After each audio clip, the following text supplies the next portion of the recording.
Probinsya sa Bohol gitayog og tulo ka mga linog kagabii. Laing linog na sinati kaganinang buntag. Si Daryl Anunciado sa report.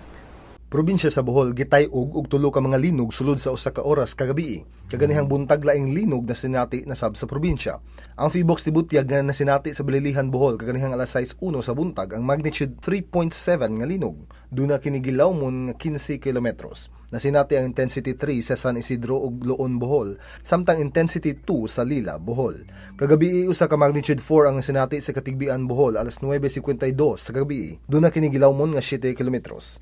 Nasinati ang intensity 5 sa Katigbian, Bohol, intensity 4 sa Tagbilaran City, Antiquera, Corella, Baclayon, Cortes, Balilihan, Lubok ug Hagna, Bohol. Intensity 3 sa Albuquerque, Sikatuna, Maribohok, Loon ug Talibon, Bohol. Ug intensity 2 sa Dawis, Bohol ug Cebu City. Pipila ka minuto ang nilabay usa ka magnitude 2.5 nga linog ang nasinati na sab sa San Isidro, Bohol. Duna kini gilawmon nga 19 kilometros. Intensity 2 na sinati sa San Isidro, Bohol, samtang intensity 1 na sinati sa Lila, Bohol.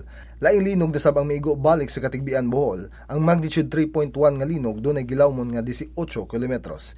Intensity 2 na sinati sa Tagbiliran City ug Lila, Bohol. Matod sa Phibox ang tanang linog tectonic ang gigikanan ug walay danyos ang nahigaom nunot sa linog. Kini si Daryl Anunciado alang sa Sunstar Pilipinas.